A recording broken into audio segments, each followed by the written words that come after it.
Well, James Dorsey is a syndicated columnist and he's the author of The Turbulent World of Middle East Soccer. He's joining us on Skype from Singapore. We certainly appreciate you being with us. Thank you very much indeed. If I understand it correctly, from past experience, the group placings and matches that take place in the World Cup can very often defy global politics. What teams should we be watching out for in this one?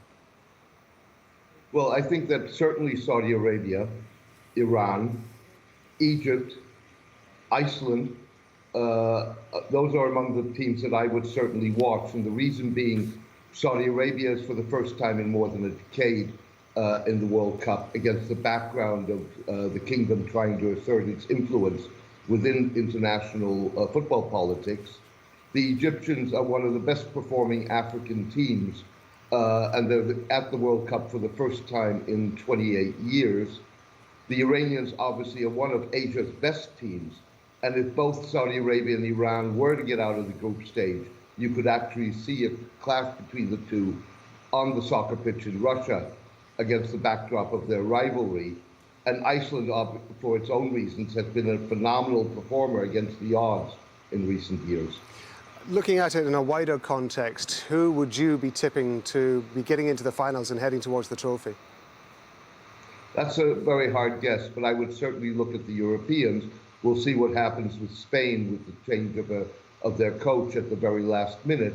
But I look at the Spaniards, the Germans, of course, the Argentinians, the Brazilians, more or less the classical winners of World Cups as we've seen that over the years. Let me ask you about Spain, because this really has been quite an extraordinary event to lose your manager just days before the event itself. How do you think that is going to affect the team? Are they going to be able to come back from that? The proof is going to be in the pudding.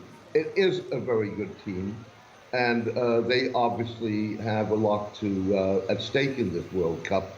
So we'll have to see how it works out. I think for Spanish football, particularly the Spanish Football Federation, this is going to be a very sensitive moment, because if the Spaniards don't perform, then the one that's going to get the blame is not so much the team as those who decided to fire the coach 48 hours before a match.